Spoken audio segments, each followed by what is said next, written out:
we're going to be creating the second part of the game where we've got a start button. We click the start button, create a bunch of elements at the top. The objective of the game is to land the elements on the paddle. If you miss, then they just show up back at the top. If you hit, then they're going to disappear. And we got some tracking there for the coordinates of the elements that we're using for the collision detection. And the objective is that we land all of the elements eventually on the paddle, and then that's going to complete the game. So until all of the elements have been landed on the paddle, the game will continue, and the gameplay continues until that objective is achieved. This lesson we're going to be making the moving paddle, so this is going to be where we want to land the elements upon that and create the paddle. So that's going to be set in motion once we hit the start game. So we want to create the paddle. So going up to where we're creating the elements, and I'll just call it paddle. And this is going to be an element that's going to be constantly moving. So that's attached to main. It's going to be a div, and there's going to be no content in it, but it will have a class of paddle. And then we'll select the paddle element and we're going to move it on the screen. So for the paddle, we want to set some of the properties so that we can actually move it. So just as we saw with the box, we need to set some properties in order to be able to get it to move on the screen. So that's going to be the paddle.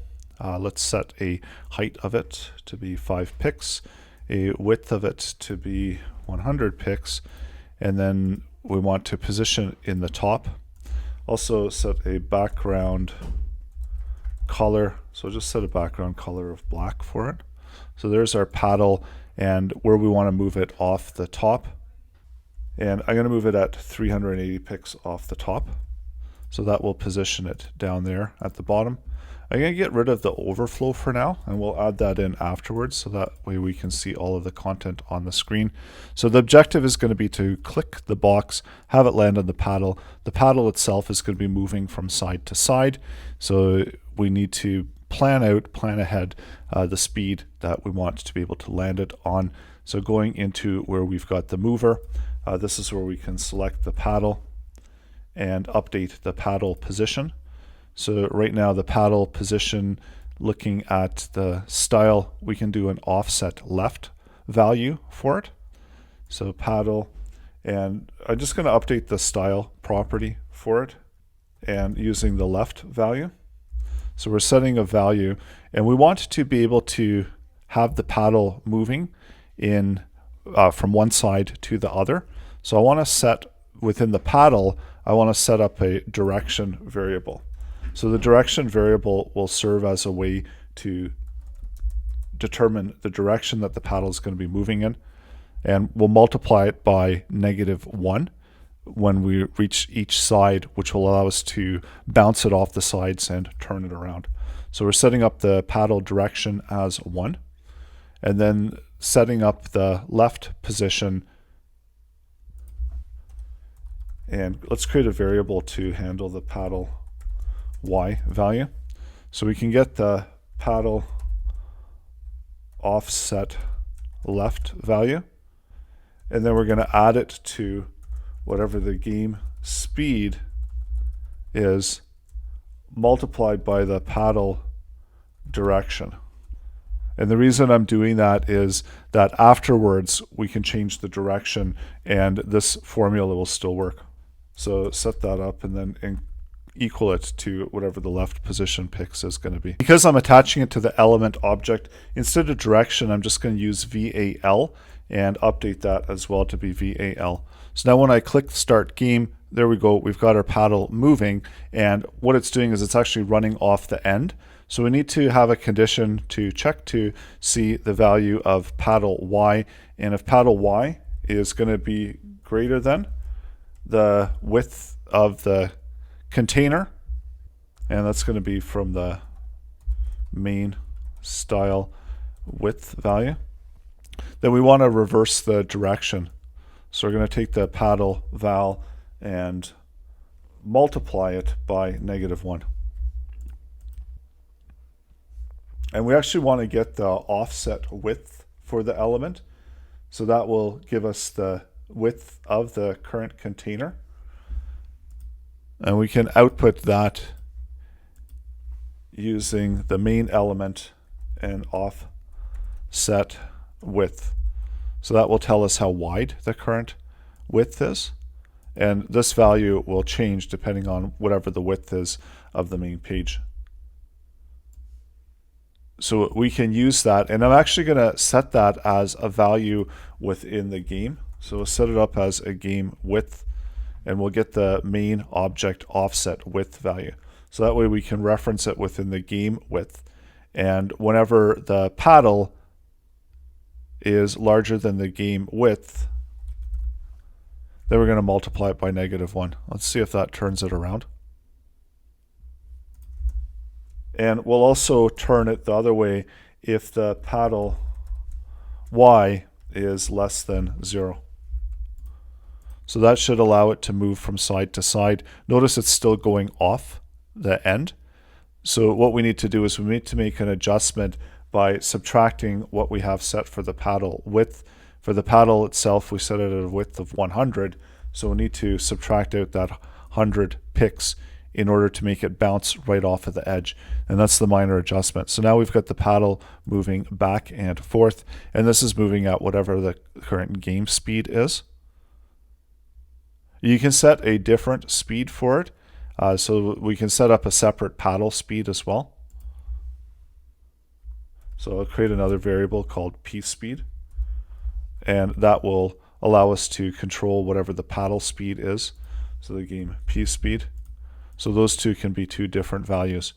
So now we've got that moving back and forth on the screen within the animation frame. And what we want to try to do is land these on the screen. So there's a few things that I still wanted to do, and I wanted to set default width positions. So using the math random, I want to select a random position for the elements that we're going to be setting them within the vertical position or in the horizontal position. So let's set that up. We're going to set the random using the math floor. So taking the element, style, and the left position, and using the math floor, we want to return back a value for math random, and then multiply that random value by the game width, and subtracting the width of the box, which is going to be 50 pixels. And we need to also add in the pixels since it's expecting a string value. So adding it in -50, so that should always have them within the main gameplay area, so that we can then set those to click, and then they're going to be dropping, and the objective is going to be to try to land it on the paddle. So the next part is that we need to check to see if they're actually intersecting with the paddle. So there's only a particular zone area that the paddle is going to be in, and that when we're moving the paddle, that it's allowed to intersect. So there is a particular offset from the top position for the paddle itself. And this is as well something that we can check to see if is greater than the paddle offset top, and if y is less than, and then this is going to be the zone where we need to also check to see if the x position of it is going to be intersecting with the paddle. So there's also the paddle, as the paddle is going to be 5 pixels, and if it is, then that means that it's intersected. And for now, we're going to remove the active class. And we can also stop the animation of the paddle. And within the game object, let's set up a variable that's going to allow us to control the gameplay. So right now the game will be false. And then once we hit start, then the game will be true. And we need to check before we relaunch the animation frame. We're going to check to see if the value of gameplay, so if that's true, then we're going to relaunch the animation frame. Otherwise, cancel the animation frame. And we just need to provide a parameter of the request ID in order to do the cancel. So we start the game.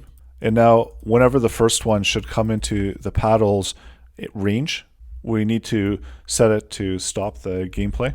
So let's set that where the gameplay, so instead of removing the active class, we're going to set the gameplay to be false. So that should stop the gameplay, and we can also speed up the dropping of the elements, and that's contained within the speed.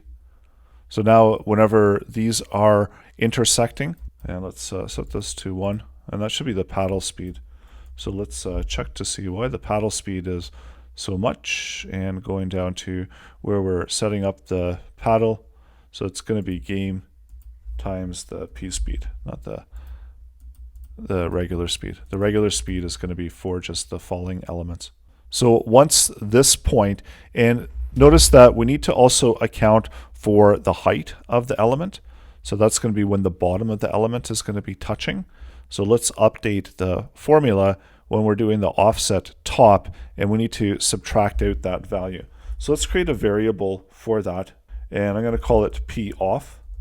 And this will calculate out whatever the paddle offset top value is going to be, minus the height of the box. And the height of the box is going to be 50. And we'll just use that as the value for the range. And now let's try it again. And this time it should be whenever the bottom of the box, so whenever the bottom of 4 reaches wherever the paddle could potentially be, that's where we're going to stop the gameplay. So this is where we need to start checking to see the position of the element left and right, and also the paddle left and right position. So let's get those two, and we're going to output them in the message area. So this element, as we're stopping it, we want to get the offset left position of the element. So let's get a value for that. And this is just going to be a temporary value. So temp. And then we'll output that into the message area. So the temp for the element itself, or we can set it up as a value of x. So this is going to be where the x position of the element is.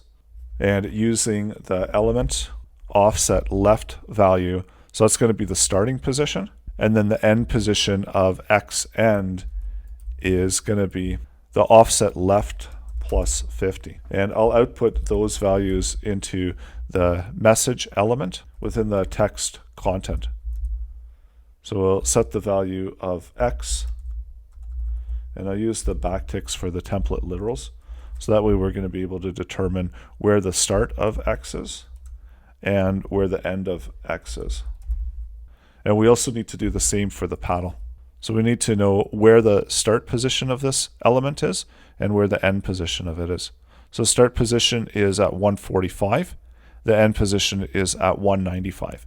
So we need to check to see where the position of the paddle is, and if that is anywhere in between where the paddle positions left and right are. So let's get those two values and set up a value for px.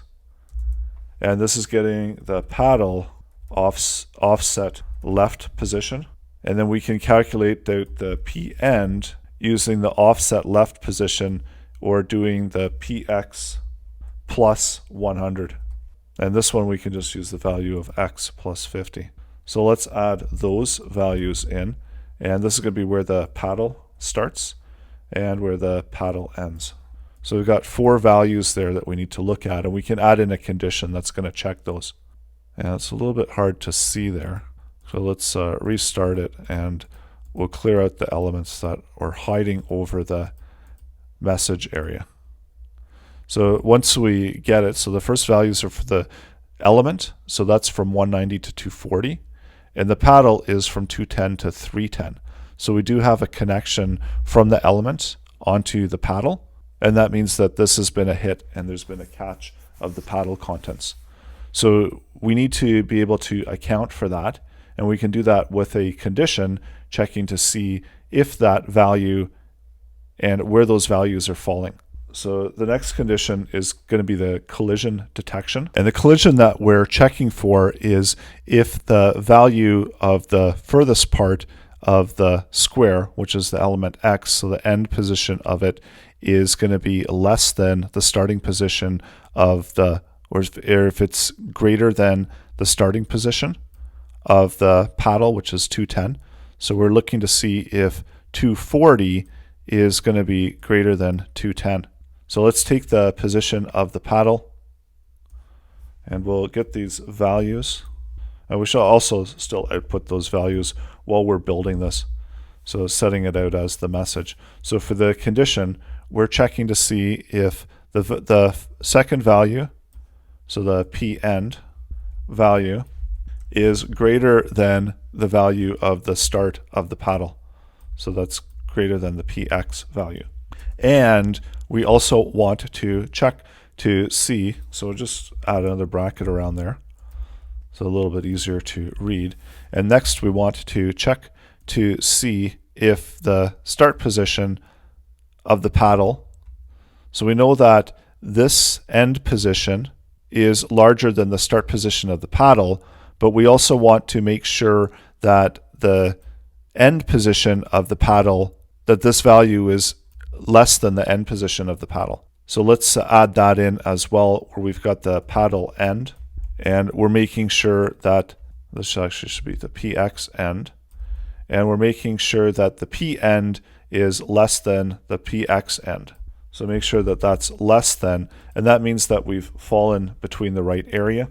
And now we can add to the message, and we'll output into the message, we'll create a variable. So whether it's a hit or a miss, so this will be a miss, and then we'll update it to be a hit if it falls in between there. And then output that.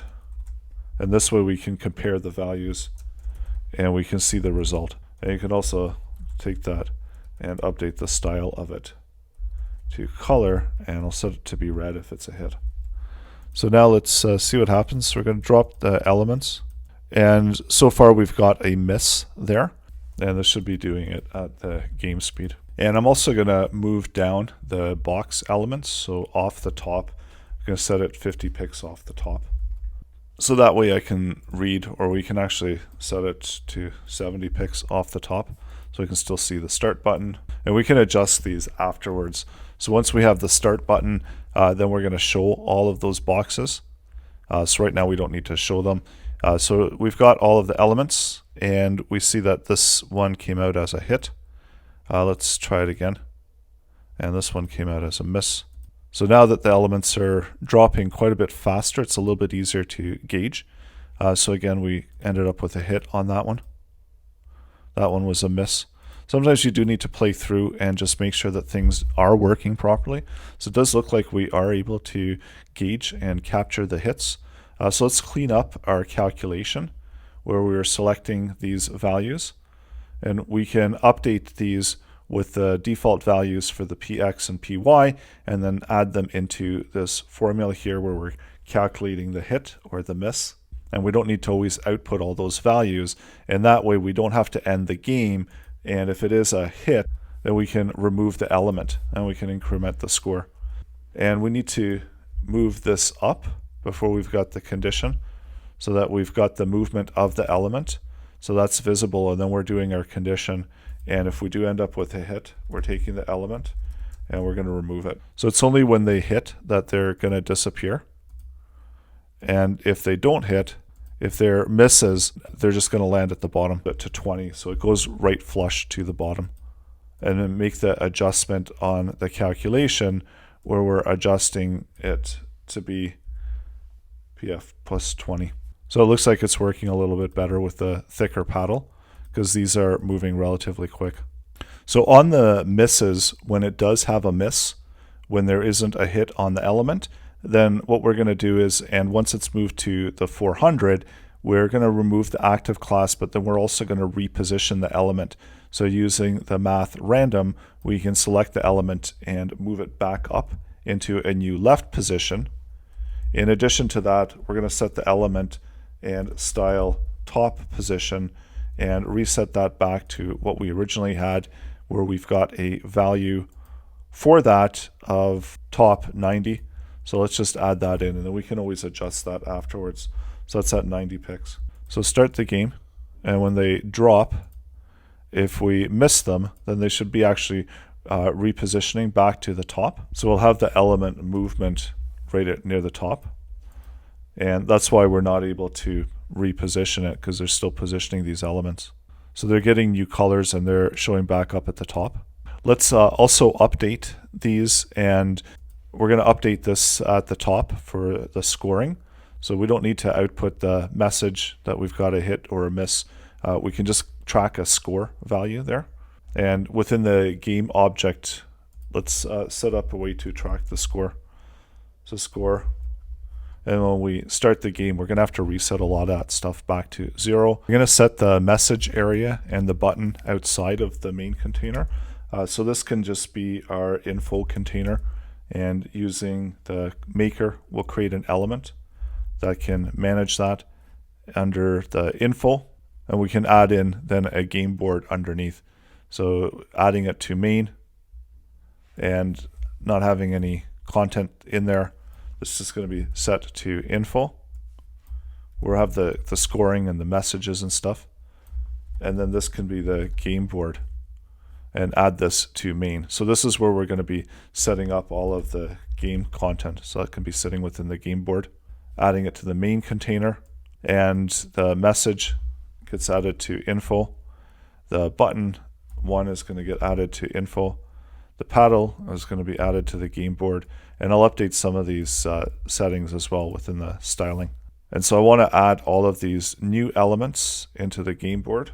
So adding those as game boards elements. And so that way, and let's update the styling for the game board as well. So it's the main game board that we've created. And then the info will be just sitting at the top. So that gives us a way to separate out the contents from the game area. And also now we can update where the paddle position is as well. So now it's not coming off of the top because we've got those extra element content there. And for the game board, let's set that as relative. So that will set those positions relative to the main game board. And then we can hide that content within the game board until the start of the game, moving up the position of the box. So you can set those to 0. So they're right up near the top now. We hit start game and everything should be running properly. Got the main message area there. We're updating them and adding them to 90 pixels. So we need to reset that and set that to 0. Let's also hide the game board on the init. So for the game board style and display, set that to be none until we're ready to start the game. And once the start button is pressed, then we're going to show the game board. So within the start game, the button will be display none and the game board will be display block. So there's our game board. And this is making it a little bit easier to read. So coming up next, we're going to finalize the game.